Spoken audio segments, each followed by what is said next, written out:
Halo, Assalamualaikum warahmatullahi wabarakatuh. Perkenalkan, nama saya Dora Padilla dengan NIM 1904-2003. Dalam video presentasi kali ini, saya akan memaparkan materi tentang studi kasus teori administrasi negara yang terimplementasi di lapangan, yaitu permasalahan yang terjadi dalam kebijakan publik, pelayanan publik, dan manajemen publik yang ada di Indonesia. Contoh kasus yang saya ambil yaitu pelayanan buruk yang diberikan oleh kantor desa Lubuk Betung, Kecamatan Rokan Perkoto, Kabupaten Rokan Hulu, Riau. Dalam materi Teori Administrasi Negara, jurusan Ilmu Administrasi Negara, Universitas Negeri Padang. Sebelum kita lanjut dalam contoh kasus atau contoh yang telah saya buat di dalam PPT yang saya paparkan bersamaan dengan video ini, alangkah baiknya kita memahami apa yang dimaksud dengan pelayanan publik. Pelayanan publik adalah kegiatan atau rangkaian kegiatan dalam rangka pemenuhan kebutuhan pelayanan yang sesuai dengan peraturan perundang-undangan bagi setiap warga negara atau penduduk atas barang dan jasa atau pelayanan administratif yang disediakan oleh penyelenggara pelayanan publik, yaitu setiap institusi penyelenggara negara, korporasi, lembaga independen yang dibentuk berdasarkan undang-undang untuk kegiatan pelayanan publik, dan badan hukum yang dibentuk semata-mata untuk kegiatan pelayanan publik. Kegiatan tersebut dilaksanakan oleh penjabat, pegawai, petugas, dan setiap orang yang bekerja di dalam organisasi penyelenggara negara yang bertugas melaksanakan tindakan atau serangkaian tindakan pelayanan publik. Dalam pelaksanaan pelayanan publik harus berdasarkan standar pelayanan sebagai tolak ukur yang dipergunakan sebagai pedoman penyelenggaraan pelayanan atau acuan penilaian kualitas sebagai kewajiban dan janji penyelenggara kepada masyarakat. Hal ini dilakukan supaya pelayanan yang berkualitas, cepat, mudah, terjangkau, terukur dapat dilaksanakan. Pelayanan publik diatur dalam Undang-Undang Nomor 25 Tahun 2009 tentang Pelayanan Publik. Pengaturan ini dimaksudkan untuk memberikan kepastian hukum dalam rangka hubungan antara masyarakat dan penyelenggara dalam pelayanan publik. Penyelenggaraan pelayanan publik meliputi pelaksanaan pelayanan, pengelolaan pengaduan masyarakat, pengelolaan informasi, pengawasan internal, penyuluhan kepada masyarakat, dan pelayanan konsultasi. Apabila terdapat ketidakmampuan, pelanggaran dan kegagalan penyelenggaraan pelayanan, yang bertanggung jawab adalah penyelenggara dan seluruh bagian organisasi penyelenggaraan. Dalam rangka mempermudah penyelenggaraan berbagai bentuk pelayanan, dapat dilakukan penyelenggaraan sistem pelayanan terpadu. Selain itu, dalam rangka meningkatkan efisiensi dan efektivitas pelayanan, dapat dilakukan kerjasama antar penyelenggara meliputi kegiatan yang berkaitan dengan teknis operasional, pelayanan, atau pendukung pelayanan. Dalam hal ini, penyelenggara yang memiliki lingkup kewenangan dan tugas pelayanan publik tidak dapat dilakukan sendiri karena keterbatasan sumber daya atau dalam keadaan darurat. Penyelenggara dapat meminta bantuan kepada penyelenggara lain yang mempunyai kapasitas memadai. Dalam keadaan darurat, permintaan penyelenggara lain wajib dipenuhi oleh penyelenggara pemberi bantuan sesuai dengan tugas dan fungsi organisasi penyelenggara yang bersangkutan berdasarkan peraturan perundang-undangan. Dalam penyelenggaraan pelayanan publik, standar pelayanan wajib disusun oleh penyelenggara dengan memperhatikan kemampuan penyelenggara, kebutuhan masyarakat, dan kondisi lingkungan.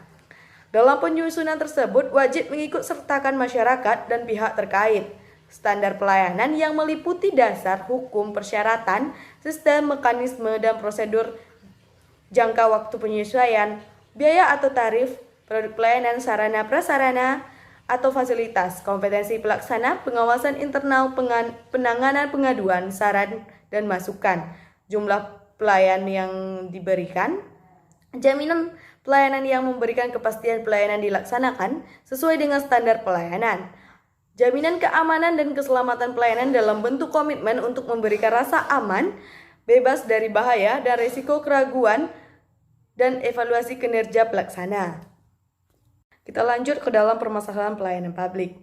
Pelayanan publik di Indonesia masih belum memenuhi tuntutan masyarakat dan harapan masyarakat dalam kondisi faktual yang memperlihatkan masih buruknya pelayanan di berbagai sektor atau bidang. Pelayanan publik masih tidak kurang efektif, masih tidak efisien, berbelit, kurang profesional, prosedurnya tidak jelas, tidak adanya kepastian waktu dan biaya, belum optimal memanfaatkan teknologi dan informasi sektoral, pangkal datanya lemah, rentan KKN, kolusi, korupsi, dan nepotisme, partisipasi masyarakat yang kurang, sikap aparat yang tidak menyenangkan, dan tidak adanya reward atau punishment yang diwarnai dengan budaya paternalisme dan diakresi dalam pemberian pelayanan lemah. Contoh kasus yang saya berikan dalam materi ini yaitu di kantor Desa Lubuk Betung, Kecamatan Rokan Patkoto, Kabupaten Rokan Hulu, Riau. Salah satu masalah yang sering timbul dalam kaitan hubungan antara pemerintah dan masyarakat adalah bidang public service atau pelayanan umum, terutama dalam hal kualitas atau mutu pelayanan aparatur pemerintah kepada masyarakat.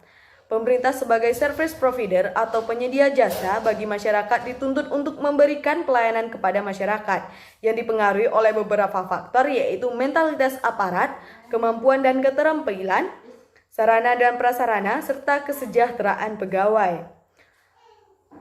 Permasalahan pelayanan publik di pemerintahan Desa Lubuk Betung, Kecamatan Rokan Patkoto ini dirasakan belum teratasi dengan baik dan jauh dari sebagaimana yang diharapkan oleh masyarakat. Ada beberapa faktor yang mempengaruhinya yaitu lemahnya ketetapan waktu pelayanan publik yang diberikan petugas pelayanan kepada masyarakat. Proses pengajuan permohonan pelayanan publik semakin dipersulit bagi masyarakat yang kurang mampu. Hasil produk pelayanan publik yang masih terdapat unsur kesalahan sehingga akan terhambatnya proses pengajuan pelayanan yang di tingkat kecamatan maupun tingkat kabupaten. Seperti yang saya rasakan waktu saya mengurus surat SKTM di kantor Desa Lubuk Betung, yaitu surat SKTM itu adalah surat tanda tidak mampu untuk mengurus beasiswa. Entah karena apa, prosesnya diperlambat. Padahal aparat desa tersebut bisa saja memberikan dengan mudah tanpa memperlambat karena setiap orang yang meminta data pasti ada data yang tersimpan. Hanya saja aparat ini pasti hanya merubah nama, alamat, nik, dan sebagainya. Akankah mudah hal itu? Tapi ketika saya mengurus hal tersebut malah itu makin dipersulit, entah karena saya orang yang tidak mampu atau mungkin tidak ada keluarga di kantor tersebut. Masalah yang lain yang menggambarkan wajah buruk pelayanan publik pada desa kantor Lubuk Betung yaitu yakni orientasi pelayanan yang lebih kepada kepentingan pemerintah dan pejabatnya, bukan pada kepentingan pelanggan. Budaya yang berkembang bukan budaya pelayanan melainkan budaya kekuasaan. Prinsip distrust lebih mendasari sistem pelayanan bukan prinsip truth sehingga prosedur yang ditetapkan bukan untuk memfasilitasi namun untuk mengontrol perilaku. Dan masih adanya tumpang tindih kewenangan pelayanan pada satuan birokrasi. Kondisi tadi mengisyaratkan perlu adanya solusi yang implementatif sebagai upaya perbaikan kualitas dan kinerja pelayanan. Di samping itu perlunya komitmen yang tinggi dari semua stakeholders dalam penyelenggaraan pelayanan publik. Saya memiliki contoh satu tentang orientasi pelayanan publik ini terkait dalam bantuan dana langsung tunai atau BLT pada COVID-19 yang lalu.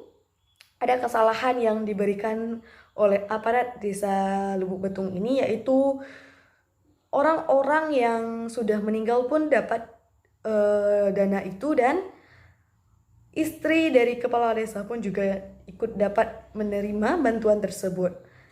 Menurut saya hal ini adalah kurangnya interaksi antara masyarakat dan aparat sehingga data yang diberikan oleh aparat kepada tingkatan atas adalah data yang tahun-tahun sebelum kepala desa itu duduk di kantor desa itu. Namun hal ini menjadi bumerang bagi masyarakatnya sehingga masyarakatnya melakukan demo dan melakukan pengaduan kepada dinas sosial, dan akhirnya data tersebut dikoreksi sehingga yang tidak mendapatkan akhirnya mendapatkan bantuan tersebut. Kesimpulan yang dapat saya berikan kepada penonton yaitu dengan menerapkan standar pelayanan publik yang baik, diharapkan penyelenggaraan pelayanan publik dapat menghasilkan kepuasan masyarakat sebagai pihak yang menerima pelayanan. Dalam penyediaan pelayanan publik, penyelenggara dituntut untuk menerapkan prinsip efektif, efisien, inovasi, dan komitmen mutu. Karena orientasi dari pelayanan publik adalah kepuasan masyarakat yang mendapatkan pelayanan sesuai dengan apa yang diharapkan atau bahkan melebihi dari harapan mereka. Saran untuk pelayanan publik yaitu untuk meningkatkan kualitas pelayanan publik adalah menginstruksikan kepada bawahannya, sekdes atau jajarannya untuk selalu menjunjung tinggi transparansi proses pelayanan publik, menjamin kepastian hukum dari hasil produk pelayanan publik yang diberikan kepada masyarakat supaya masyarakat tidak memiliki rasa cemas dalam menjalankan proses pelayanan publik, selalu memperhatikan efisiensi dan efektivitas serta memperhatikan hak dan kewajiban antara masyarakat selaku pengguna layanan dan pemerintah desa selaku penyedia layanan publik. Sekian dari video presentasi saya dan studi kasus yang saya berikan. Jika ada kata-kata yang salah, saya mohon maaf. Wabillahi taufiq wal hidayah. Assalamualaikum warahmatullahi wabarakatuh.